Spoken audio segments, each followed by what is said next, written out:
Hello, मेरा नाम मनोज गुप्ता है। I am the head lecturer of ब्रास्ली कंप्यूटर इंस्टीट्यूट, जो कि माखनलाल यूनिवर्सिटी द्वारा मान्यता प्राप्त है। और ये लाइव वीडियो एबीवीपी के द्वारा सौजन्य से प्राप्त हो रहा है और लोगों के सामने प्रसारित हो रहा है ना।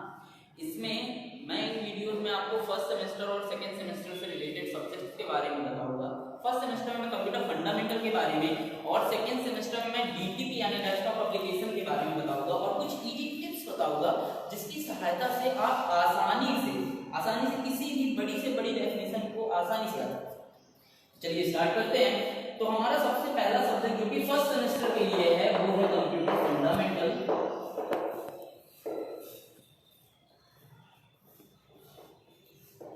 जो कि है कंप्यूटर फंडामेंटल कंप्यूटर के पार्ट्स यानी डिवाइसेस से रिलेटेड थिंग्स के बारे में डेफिनेशंस आपको बताता है। और इसके अंदर कई सारी चीजें होती हैं, डेफिनेशंस होती हैं, कई सारे राउटर्स, डिवाइसेस, कई सारी चीजों के बारे में आपको विस्तारपूर्वक समझाया जाता है। ये बहुत ही इंपॉर्टेंट सब्जेक्ट है डीसी और पीजीडीसी जैसे डिप्लोमा कोर्सेज का। ठीक है, तो इसके बारे में अपन विस्तार में समझेंगे और लगातार इसके बाद क्लासेस बढ़ती जाएंगी और आपको टॉपिक बाय टॉपिक एक साथ स्टार्ट किए जाएंगे। ठीक है, नेक्स्ट है सेकेंड सेमेस्टर के लिए डीटीपी के अंदर में डिजाइनिंग से रिलेटेड यानी डेस्कटॉप एप्लीकेशन से रिलेटेड चीजें बताई जाती हैं। डेस्कटॉप एप्लीकेशन का मतलब है किसी भी डेस्कटॉप या लैपटॉप की सहायता से लोगों के सामने किसी इंफॉर्मेशन को पब्लिश करना। That's the real meaning of desktop application DTP. के बारे में भी जानते हैं जैसे Photoshop, Corel Draw, page maker, जो कि डिजाइनिंग से रिलेटेड होती है। कंप्यूटर फंडामेंटल में मैंने कुछ टॉपिक्स को बनाया है जो कि आपको आज के क्लास में बताने हैं, आज की लाइव क्लासेस में बताने हैं। फर्स्ट टॉपिक है आपका कंप्यूटर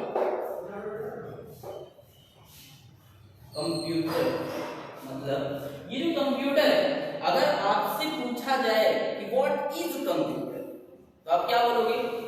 वहां पर आप चुप हो जाते हो या फिर कोई अच्छी सी डेफिनेशन जैसे यह एक इलेक्ट्रॉनिक डिवाइस है, दैट्स इट, है ना। लेकिन आज कंप्यूटर की रियल मीनिंग हम समझेंगे बहुत ही आसान स्टेप्स में। कैसे? चलिए स्टार्ट करते हैं। यहां पर अपन ने किया COMPUTER।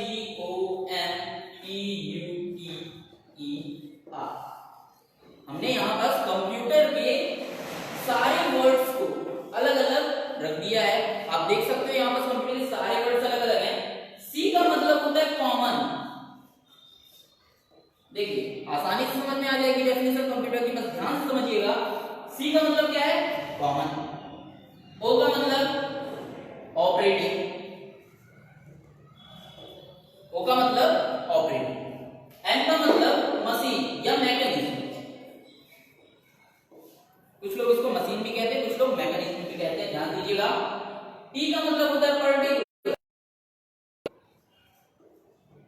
यू का मतलब यूज। टी का मतलब टेक्नोलॉजी। ई का मतलब एजुकेशन। आर का मतलब रिसर्च। आप देख सकते हो सारे के सारे वर्ड्स की मैंने यहां पर कुछ एक मीनिंगफुल वर्ड लिख दिया है सामने। आप देख सकते हो सी का मतलब कॉमन, ओ का मतलब ऑपरेटिंग, एम का मतलब मशीन, पी का मतलब पर्टिकुलर, यू का मतलब यूज, टी का मतलब टेक्नोलॉजी, ई का मतलब एजुकेशन, आर का मतलब रिसर्च। अगर क्लियर दिख रहा हो तो ठीक है, अगर नहीं दिख रहा हो तो मैं एक बार फिर से बोलता हूं। सी का मतलब कॉमन, ओ का मतलब ऑपरेटिंग, एम का मतलब मशीन, पी का मतलब पर्टिकुलर, यू का मतलब यूज, टी का मतलब टेक्नोलॉजी, ई का मतलब एजुकेशन, आर का मतलब रिसर्च। क्लियर हो चुका? अब इसकी डेफिनेशन हम समझेंगे। ये वर्ड्स डेफिनेशन में कैसे डिवाइड होंगी, तो चलिए स्टार्ट करते हैं। Computer is an electronic machine which is used to technology, education and research। इसका मतलब क्या? तो हिंदी में समझते हैं आप कि कंप्यूटर एक सामान्य ऑपरेटिंग मशीन है। साधारण भाषा में आपको लिखा हुआ है सामान्य ऑपरेटिंग मशीन। ऑपरेटिंग का मतलब जिसे ऑपरेट किया जाता है यानी चलाया जाता है। ठीक है, तो कॉमन ऑपरेटिंग मशीन। पर्टिकुलर का मतलब अक्सर या लगातार, है ना, यूज की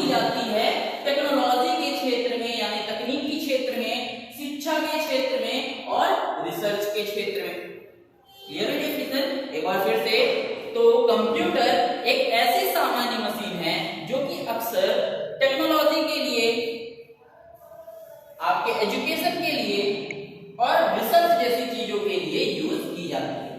और इसकी एक सामान्य सी डेफिनेशन जो कि आप किसी के सामने बोल सकते हो, जैसे मैं यहाँ पर आपके सामने कुछ वर्ड और लिख देता हूँ जिससे ये डेफिनेशन और क्लियर हो जाएगी। तो ये किताबी डेफिनेशन जो कि आपको परीक्षा वगैरह में लिखनी पड़ती है, तो आप इसको बहुत ही आसानी से समझ सकते हो। सी से कॉमन, ओ से ऑपरेटिंग, एन से मशीन, टी से पर्टिकुलर, यू से यूज, टी से टेक्नोलॉजी, ई से एजुकेशन और आर से रिसर्च। क्लियर? नेक्स्ट, अब कंप्यूटर की जो रियल डेफिनेशन है, रियल यानी वास्तविक डेफिनेशन जिसका यूज हम करते हैं, कैसे? चलो स्टार्ट करते हैं। तो यहाँ पर सबसे पहला आप क्या बनाते हो, तो कंप्यूटर की मदद से हम सबसे पहले बनाते हैं एक डॉक्यूमेंट। कंप्यूटर की मदद से हम सबसे पहले क्या बनाते हैं? एक डॉक्यूमेंट। नेक्स्ट, इससे हम वर्कशीट वगैरह भी बनाते हैं। वर्कशीट का मतलब जिसके अंदर पूरा डेटा होता है, कई सारे डेटा का कलेक्शन होता है, कई सारे लोगों का विवरण होता है, कई सारे अकाउंट को मैनेज किया जाता है तो उसके बारे में लिखा जाता है, कई सारी किताबों के बारे में, जो भी मतलब जिस दुकान में भी आपको अकाउंटिंग करनी है, कुछ भी करना है, तो उसका एक डेटा शीट तैयार होता है, उसी को हम क्या कहते हैं? वर्कशीट। ठीक है? नेक्स्ट है ग्राफिक्स। ग्राफिक्स, अब ये ग्राफिक्स क्या है? तो ग्राफिक्स का मतलब है कोई भी एक पर्टिकुलर डिजाइन जिसको हम या तो सोशल मीडिया के लिए बनाते हैं या तो उसको प्रिंटिंग के लिए बनाते हैं। अब ये प्रिंटिंग में अलग हो जाता है और प्रिंटिंग वाली सारी चीजें आपको डीटीपी के क्लास में सिखाई जाएंगी। तो अभी उस मैटर को साइड में रखते हैं। अभी हमको ये तीन वर्ड जो हैं, ये इन तीन वर्ड को दिमाग में बैठा लेना है। कभी भी आपको कंप्यूटर की डेफिनेशन नहीं भूलेगी। आपको बस तीन वर्ड याद रखने हैं, डॉक्यूमेंट, वर्कशीट और ग्राफिक्स। डॉक्यूमेंट, वर्कशीट और ग्राफिक्स। तो चलो स्टार्ट करते हैं। कैसे? तो कंप्यूटर एक इलेक्ट्रॉनिक मशीन है जिसकी सहायता से हम किसी भी प्रकार का डॉक्यूमेंट बनाते हैं, वर्कशीट बनाते हैं और ग्राफिक्स जैसी चीजें भी हम डिजाइन करते हैं। ये बहुत ही इंपॉर्टेंट डेफिनेशन है, याद रखिएगा। फिर से बोल रहा हूं, कंप्यूटर एक ऐसी इलेक्ट्रॉनिक मशीन है जिसकी सहायता से हम डॉक्यूमेंट, वर्कशीट और ग्राफिक्स जैसी चीजें बनाते हैं। समझ में आया? चलो ठीक है, आगे बढ़ते हैं। अब यहाँ पर आपको ये कंप्यूटर की डेफिनेशन तो समझ में आ गई, लेकिन कुछ और चीजें होती हैं कंप्यूटर से रिलेटेड जिनके बारे में अगर आपसे पूछा जाए तो क्या होता है? नहीं बन पाता है।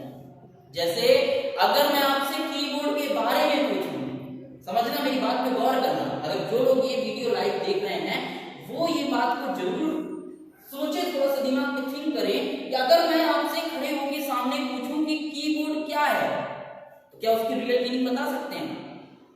बहुत आसान है, बहुत ही आसानी से आपको बताया जा सकता है वो चीज। यहाँ पर मैं आपके सामने रख रहा हूं, जैसे कीबोर्ड क्या है। ये क्वेश्चन क्यों मैं ला रहा हूं? क्योंकि इस क्लास में आज के बाद अगर ये क्लास जो भी बंदा देख रहा है, जो भी व्यक्ति इसको लाइव देख रहा है, उसको आज के बाद कंप्यूटर के बारे में तो पता ही। नेक्स्ट कीबोर्ड के बारे में आते हैं। कीबोर्ड क्या है? तो कीबोर्ड की जाती है इनपुट कीबोर्ड, इनपुट डिवाइस है ये। तो इसकी डेफिनेशन क्या बनेगी कि कीबोर्ड एक इनपुट डिवाइस है जिसकी सहायता से यूजर किसी भी प्रकार की इंफॉर्मेशन को कंप्यूटर के अंदर इनपुट। चलिए, कीबोर्ड के बारे में ये तो समझ में आया, बट इसकी और विशेषता के बारे में डेफिनेशंस क्या है? तो चलिए, सबसे पहले मैं कीबोर्ड का एक छोटा सा यहाँ पर नमूना रखूंगा। कीबोर्ड कुछ इस प्रकार से होता है, जिसमें कुछ ऐसी बटन्स होती हैं लगातार, है ना? यहाँ बटन्स होती हैं, यहाँ पर भी बटन्स होती हैं, यहाँ एरो कीज होती हैं। अगर आपको ध्यान हो, आपने अगर कीबोर्ड देखा होगा तो आपको तकरीबन याद आ गया होगा कीबोर्ड का इंटरफेस। यहाँ पर नम लॉक होता है, कुछ बना देता हूँ, ज्यादा मैं यहाँ डिजाइनिंग नहीं कर रहा, है ना, ड्राइंग पूरी नहीं बना रहा, है ना, थोड़ा सा बस समझने के लिए। ठीक है, कि यहाँ पर आपकी जो न्यूमेरिक बटन होती है प्लस सिंबॉलिक बटन होती है, कुछ इस प्रकार से होती है। यहाँ अल्फाबेटिक कीज होती है, स्पेस बार होता है, कंट्रोल, विंडो, एल्ट, ऐसी कुछ बटन्स होती हैं। आई थिंक याद आ गया होगा। चलिए, तो आगे बढ़ते हैं। यहाँ पास आपको दिख रहा होगा ये कीबोर्ड का बहुत गंदा कीबोर्ड है, बट है ना? तो स्टार्ट करते हैं। तो यहाँ पास कीबोर्ड के बारे में डेफिनेशन क्या है? तो चलिए, तो यहाँ पास कीबोर्ड एक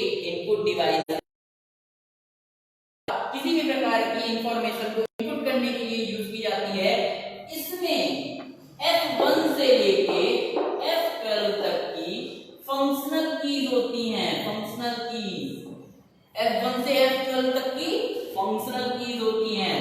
कुछ मॉडिफायर कीज होती हैं जो कि क्या करती हैं, कंट्रोल, शिफ्ट, विंडो, एल, इनका यूज हम क्यों करते हैं, किसी भी प्रकार की, है ना, किसी भी प्रकार की लॉजिकल चीजों को करने के लिए। जैसे आपको सेव करना है तो आप कंट्रोल प्लस एस कर देते हैं, किसी प्रकार की शॉर्ट कीज को कराना है कंट्रोल प्लस पी करने से प्रिंट हो जाता है, ठीक है।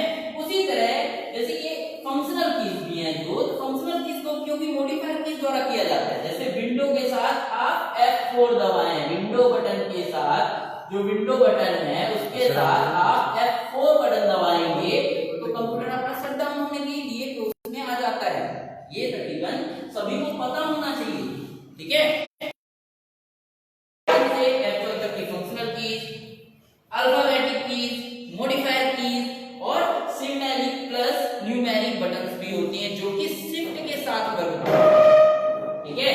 आगे बढ़ते हैं। जैसे यहाँ पर ये जो नम बटन होती है ये कैसे वर्क करती है, तो जब आप नम लॉक बटन को ऑन करते हो तब ये बटन वर्क करना चालू करती है, ठीक है। नेक्स्ट आगे बढ़ते हैं कीबोर्ड के बारे में, तो जान लिए। तो अब आपने क्या क्या समझ लिया, तो पहला आपने समझ लिया कंप्यूटर, दूसरा आपने कीबोर्ड, और तीसरा नंबर का टॉपिक है आपका माउस। मतलब आपको ये तीन चीजें आज के बाद बननी ही चाहिए। माउस, और माउस क्या है, उसका भी एक छोटा सा डेमो ऐसे बना लेते हैं। अभी क्या है, एक ये गंदा सा माउस है, ठीक है। लेकिन इस माउस में आपकी ये एक बटन है जिसे हम कहते हैं लेफ्ट, ये एक बटन है जिसे हम कहते हैं राइट, और ये एक बटन है जिसे हम कहते हैं स्क्रॉल। समझ में आया? इसमें तीन बटन है, पहली बटन है लेफ्ट, दूसरी बटन है राइट और तीसरी बटन है स्क्रॉल। अब इसका मतलब क्या है, तो लेफ्ट बटन का उपयोग किया जाता है किसी भी करने के लिए। जैसे आपको ओके करना है और यहाँ पास कैंसिल लिखा हुआ है, अगर यहाँ ओके है और यहाँ कैंसिल है, तो यहाँ पर हम क्या कर सकते हैं, अगर हमको इस ओके बटन पे क्लिक करना है तो हमको लेफ्ट बटन का उपयोग करना पड़ेगा, अगर हमको ये कैंसिल बटन पे क्लिक करना है तो हमको लेफ्ट बटन का उपयोग करना पड़ेगा। लेकिन अगर किसी फाइल के ऑप्शंस पर जाना है, मान लीजिए किसी विनवर्ड की कोई फाइल है, अगर इसके ऑप्शंस पर जाना है, मतलब इसको प्रिंट कराना है, सेव कराना है, कॉपी करना है, कट करना है, रीनेम करना है, डिलीट करना है, तो हमको इसके राइट क्लिक करना पड़ेगा, है ना, ऑप्शंस पर जाना पड़ेगा। तो हम क्या करेंगे, माउस का राइट क्लिक जैसे ही यूज करेंगे तो इसके ऑप्शंस पर हम पहुंच जाएंगे।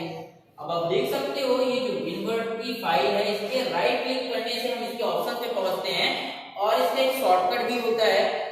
आप कीबोर्ड में जो यहाँ पास बटन होती है पेस्ट की, आप उस पर क्लिक करोगे तो वो मेनू की कहलाती है, उसको आप जैसे क्लिक करोगे आपके ऑप्शन अपने आप मिल जाएंगे, बस आपको इस फाइल के ऊपर क्लिक करके रखना पड़ेगा। दूसरा आपका ऑप्शन होता है शिफ्ट के साथ F10, जैसे ही आप शिफ्ट के साथ F10 दबाओगे इस फाइल पे क्लिक करके तो अपने आप वो ऑप्शन आ जाते हैं, ठीक है।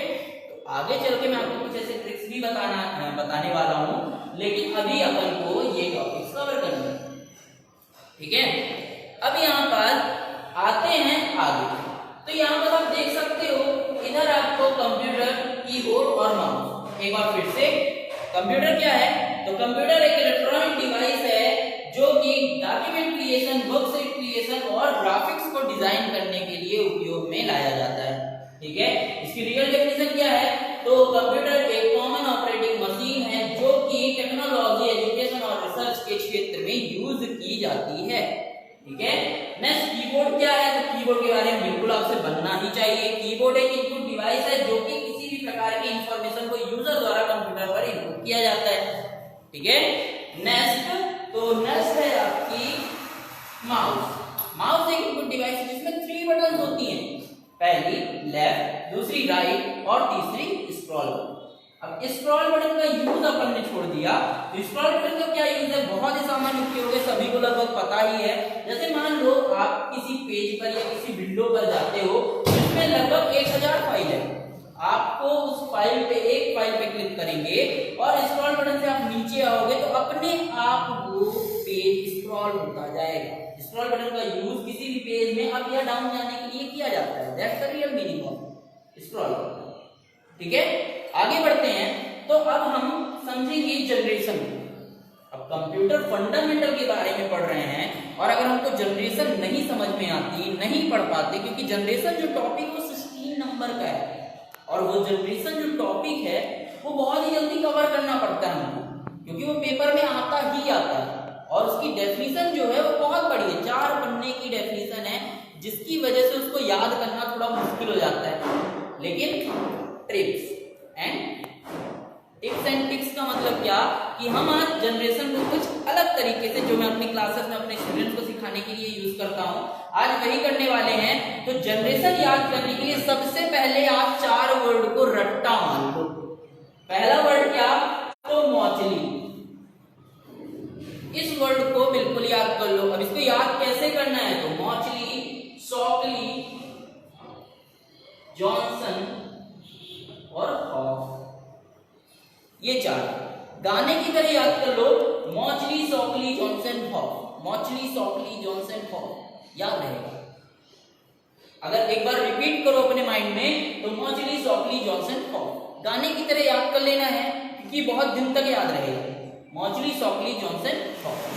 अब जनरेशन के जो सन होते हैं, है ना, जो उसका जो मेन सन होता है, वो याद करना बहुत ही कठिन होता है, कि 46 से 56, 56 से 64, अक्सर भूल जाता है, कंफ्यूजन हो जाता है माइंड में।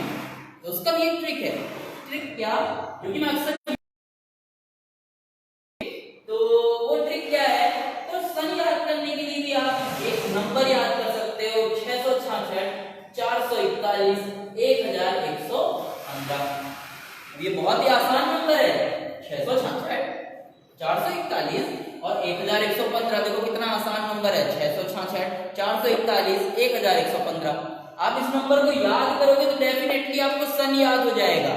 कैसे, तो चलो स्टार्ट करते हैं। जैसे यहाँ पर आपका लिखा हुआ है 666, थोड़ा दूर दूर पे रख लेंगे, 666, 441, नहीं हो पा रहा, बहुत ज्यादा बड़ा पड़ रहा है ना, तो 1115।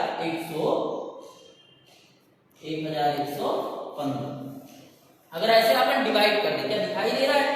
अगर नहीं दे रहा है तो थोड़ा सा, है ना, समझ लीजिएगा, मैं बोल रहा हूं इस चीज को, तो पक्का समझ में आ जाएगा, है ना। तो यहाँ पर 666, 441, 1115 मैंने अलग अलग लिख दिया है ना, और इसको अपन बढ़ाते हैं आगे। जैसे ये 46 और ये 56, देखिए एक नंबर मैंने यहाँ बढ़ाया, 4, 1, 5। समझ रहे हैं, मतलब जनरेशन तो आगे ही बढ़ेगा ना। तो 6, फिर यहाँ 56 से 64, 64 से 71, 71 से 81, 81 से 95। समझ रहे हैं, 81 से 95। देखो कितनी आसानी से आपने यहाँ पूरी जनरेशन को लिख दिया। 5 जनरेशन पूरी की पूरी आपने इनपुट कर दी एक बार में। बस आपको नंबर क्या याद रखना है, 666, 441, 1115, 666, 441, 1115। बस आपको एक एक नंबर बढ़ाते जाना है। 4 की जगह 5, 5 की जगह 6, 6 की जगह 7, 7 की जगह 8, 8 की जगह। बहुत ही आसान टिप है, जिसकी मदद से आप आसानी से इसका जनरेशन याद कर सकते हो। और आपको ये जो 4 वर्ड बताए हैं, मौचली, सॉकली, जॉनसन, हॉफ, एक्चुअली में ये क्या है, तो चलो इसके ऊपर से भी पर्दा हटाते हैं। ये वैज्ञानिकों के नाम हैं, जिनको आपने गानों की तरह याद कर लिया है। Mauchly, Shockley, Johnson, Hoff, 4 word, Mauchly, Shockley, Johnson, Hoff, बिल्कुल गाने की तरह याद कर लो, डेफिनेटली ये याद हो जाएगा। तो इसके आगे क्या, तो देखिए ये आपको वर्ड जो बताए गए, उनके आगे अपन बढ़ते हैं। जैसे इसी कर्ट मौचली, ये एक्चुअली में 2 लोग हैं, ठीक है, ये और ये अलग है। इसी कर्ट और मौचली 2 अलग अलग वैज्ञानिक हैं, जिन्होंने ENIAC नाम का कंप्यूटर बनाया। उसको भी मैं आगे बताने वाला हूं। सबसे पहले ये नेक्स्ट, यहां पर आप देख सकते हो कि सॉकली है, सॉकली के आगे अपन विलियम जोड़ देंगे। देखो कितनी आसानी से आप नाम याद कर सकते हो। जॉनसन के आगे अपन एच जोड़ देंगे तो एच जॉनसन हो जाएगा। हॉफ के आगे अपन मर्चेंट जोड़ देंगे तो हो जाएगा, मर्चेंट ऑफ हो जाएगा। समझ में आया? तो ये चारों वैज्ञानिक के नाम है, इनको आप एक बार और धक्का मान लीजिए। और अगर आप मान लो बाई चांस इन नामों को भूल जाते हो तो इतने नाम लिखने से भी थोड़ा प्रभाव तो पड़ेगा। अगर आप किसी पेपर में बैठ रहे हो, किसी एग्जाम पेपर में जा रहे हो और आपको अगर ये नाम भूल जाते हैं तो आपके लगभग ये नाम भी वही काम कर जाएंगे, डेफिनेशन आपको याद करनी पड़ेगी। ठीक है, तो अब इन डेफिनेशंस को अपन समझाते हैं। तो चलो, तो यहाँ पास इसकी डेफिनेशन लिखने के लिए थोड़ा बोर्ड साफ करना पड़ेगा, तब आपको अच्छे समझ में आएगा। तो 2 मिनट का ब्रेक लेते हैं, तो इस बोर्ड को साफ कर लिया। ठीक है, जब तक आप क्या करिए, तो आओ यहाँ पास इसको दिखाओ बढ़िया से लाइव में। जब तक हमको जल्दी पास में जाओ वहां पर और उसको दिखाओ, डेफिनेशन को पास से दिखाओ।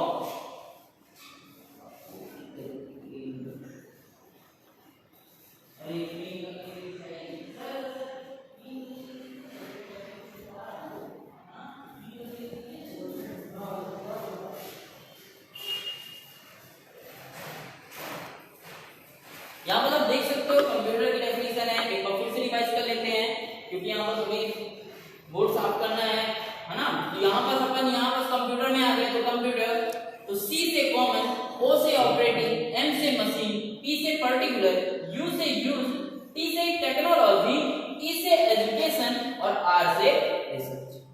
ये क्या है, ये एक साइड से आपको याद करने हैं। इससे आप आसानी से कंप्यूटर की डेफिनेशंस को याद कर सकते हो और बिल्कुल आप इसको कहीं भी बता सकते हैं। अगर आपसे कोई कंप्यूटर के बारे में पूछता है तो आप आसानी से उसको बता सकते हैं कि ये एक कॉमन ऑपरेटिंग मशीन है जो कि टेक्नोलॉजी, एजुकेशन और रिसर्च के लिए काम करती है ना। यहाँ आपको कंप्यूटर की दूसरी डेफिनेशन भी बताई गई है कि कंप्यूटर एक इलेक्ट्रॉनिक मशीन है जो कि डॉक्यूमेंट, वर्कशीट, ग्राफिक्स इत्यादि के लिए उपयोग में लाई जाती है।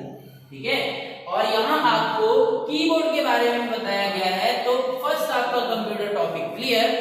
कीबोर्ड क्या है? यह एक इनपुट डिवाइस है जो कि किसी भी प्रकार की इंफॉर्मेशन को इनपुट कराने के लिए उपयोग में लाई जाती है। इसमें कुछ कीज होती है जैसे F1 से लेके F12 तक की function keys, alphabetic keys, modifier keys, है ना। आपको ऐसी डेफिनेशन बतानी है, याद रखिएगा, ऐसी ही डेफिनेशन बतानी है, पूरी क्लियर डेफिनेशन। कीबोर्ड क्या है? तो कीबोर्ड एक इनपुट डिवाइस है जो कि किसी भी इंफॉर्मेशन को इनपुट कराने के लिए उपयोग में लाई जाती है।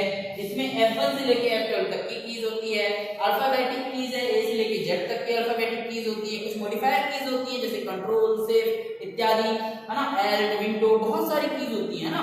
कुछ और कीज होती हैं जैसे नम लॉक की हो गई, कैप लॉक की हो गई, है ना, और कुछ कीज होती हैं जो कि स्क्रॉल लॉक हो गई, है ना। आपकी जो बटन होती हैं, प्रिंट स्क्रीन बटन भी होती है, उससे आप डायरेक्टली प्रिंट स्क्रीन ले सकते हो, स्क्रीन का प्रिंट आउट निकाल सकते हो। तो these are the details of keyboard, आप बता सकते हो और आप भी लाते हो। तो कुछ नहीं करना है, बस इमेजिन करना है कीबोर्ड को और सारी कीज आपके सामने रहती हैं। क्लियर? माउस के बारे में भी अच्छे से समझ में आ गया कि माउस क्या है। माउस में 3 बटन होती हैं, एक होती है लेफ्ट, दूसरी होती है राइट और तीसरी होती है स्क्रॉल।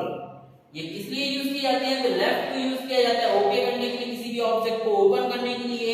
राइट को उपयोग किया जाता है किसी भी ऑप्शन पर, किसी भी फाइल के ऑप्शन पर जाने के लिए। स्क्रॉल बटन का यूज किया जाता है किसी भी पेज पर अप या डाउन जाने के लिए। ठीक है, नेक्स्ट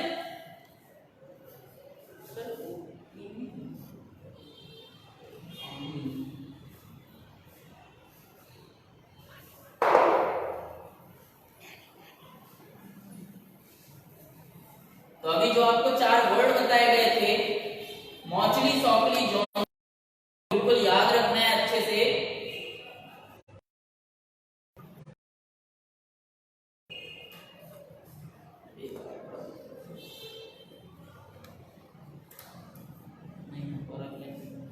इसको दिखाओ, इसको क्लीन कर दो। पास में होगी कौन सी?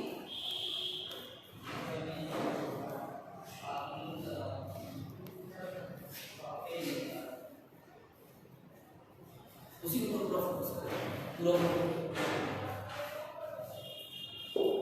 बिल्कुल याद कर लीजिए, कंप्यूटर का full form common operating machine which is particularly used to technology education and research.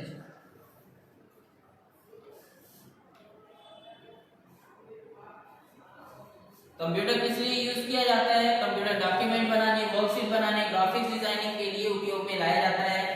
हम पूरी कोशिश कर रहे हैं कि इस लाइव वीडियोस को थोड़ा और अच्छा बनाया जाए। अगली बार से हम इन वीडियोस को और ज्यादा प्रोफेशनल तरीके से बनाने की कोशिश करेंगे और हो सके तो लाइव की जगह हम डायरेक्ट वीडियोस बनाएंगे, सुविधाजनक वीडियोस को आपके सामने प्रस्तुत कर सकें। माइंड में रिवाइज भी करते रहिए जो आपको वर्ड बताए गए हैं और जो आपको शॉर्टकट बताया गया है, क्योंकि वो शॉर्टकट और वो वर्ड से हम बड़ी से बड़ी डेफिनेशन को भी आसानी से याद कर सकते हैं। और आपके सामने मैं एक अभी डेफिनेशन को क्रैक करके दिखाऊंगा ताकि आपको समझ में आए कि हम उन ट्रिक्स का उपयोग कितनी आसानी से कर सकते हैं। आपको जो नंबर बताया गया,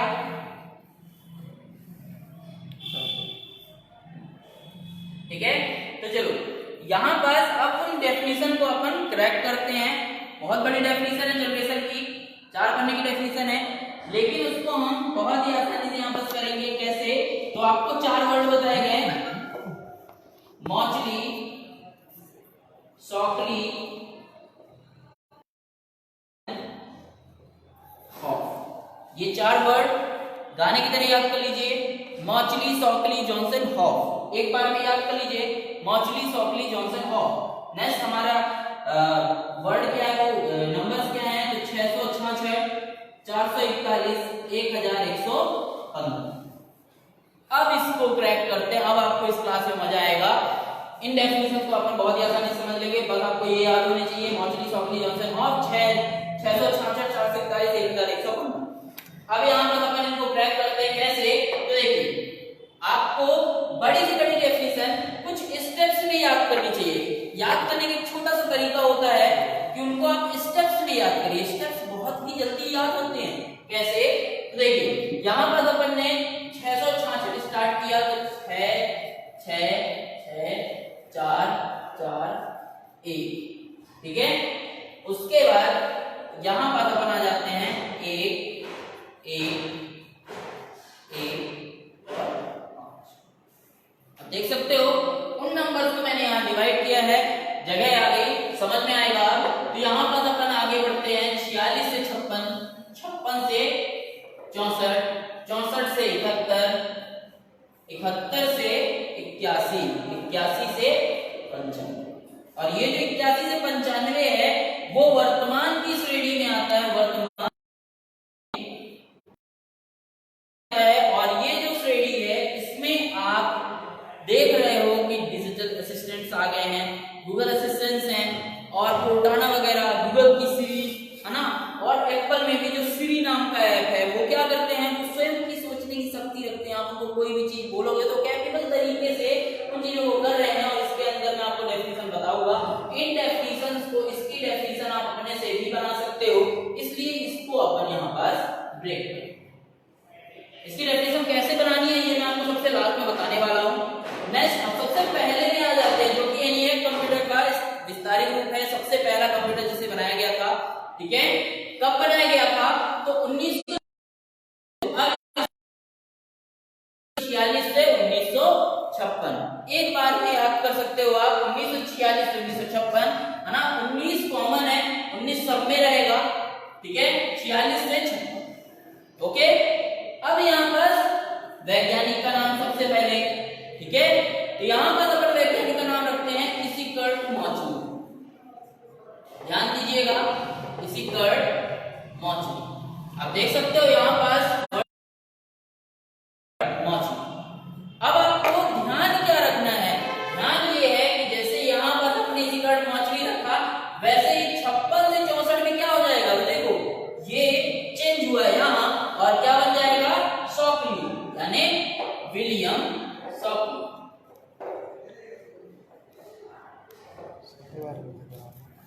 देखो एक बार में आ गया, है ना, याद रहेगा, इसिकर्ट मौचली और विलियम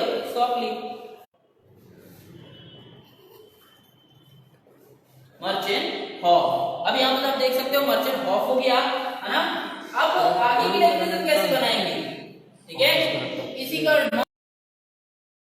का मर्चेंट हॉग नेस्ट। इसी का मौचली के बाद आपको ये याद रखना है कि ये किस चीज से बना हुआ था, किस है ना, किस मेटल से इसका उपयोग किया गया था, किस मेटल को उपयोग करके इस कंप्यूटर को बनाया गया था, वो चीज आपको याद रखनी है। तो यहाँ ये मेटल का नाम है वैक्यूम ट्यूब। जो फर्स्ट जनरेशन का कंप्यूटर था उसे वैक्यूम ट्यूब की सहायता से बनाया गया था, ठीक है।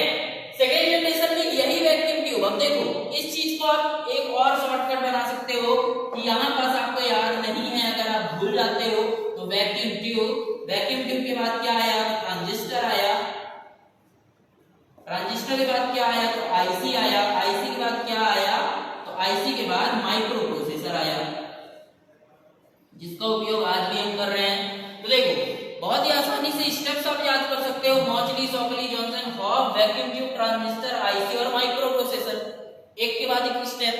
और यही स्टेप कहां चलेगा, यहां चलेगा। वैक्यूम ट्यूब के बाद क्या बना तो वैक्यूम ट्यूब के बाद आपका बनता है ट्रांजिस्टर, उसके बाद क्या बना तो आईसी, इसका भी फुल फॉर्म है मैं आगे बताने वाला हूं। मर्चेंट हॉग आ जाएगा माइक्रो प्रोसेसर, ठीक है। आसान स्टेप्स में याद करने वाले हैं पूरी कंडीशन, बस आपको ये चीज ध्यान रखनी है। नेक्स्ट वैक्यूम ट्यूब हो गया, ट्रांजिस्टर हो गया, अब क्या तो यहाँ पर ये 18,000 वैक्यूम ट्यूब। अब ये फर्स्ट वाला तो आपको थोड़ा सा याद रखना पड़ेगा, थोड़ा सा इसमें आपको दिमाग लगाना पड़ेगा। 18,000 वैक्यूम ट्यूब, इसमें अब इसमें ये 18,000 वैक्यूम ट्यूब नहीं थी, ठीक है। इसी के बाद इसकी स्टेप्स को आगे बढ़ा लेते हैं ताकि अपन को इन लिखने में दिक्कत ना जाए। आप किसी भी पेपर में बैठे हो तो पीछे साइड में रफ कार्य जहां करते हैं वहां आप इन चीजों को आसानी से कर सकते हो, बहुत ही जल्दी बन जाएगा, ठीक है। Next 18,000 vacuum tube, 18,000 vacuum tube जैसे ही पढ़ रहा है दिमाग में ये चीज आ जानी चाहिए कि 18,000 मतलब बहुत सारा, मतलब ये 100 फीट लंबा, वैसे तो 50 फीट से 100 फीट माना जाता है इसको लगभग में, ठीक है। तो लगभग 50 से 100 फीट लंबा था, 50 अरे कंप्लीट तो कर है ना, तो 50 से 100 फीट लगभग लंबा था, ऊंचा, ठीक है। तो यहाँ पर 12 फीट ऊंचाई थी, ऊंचा।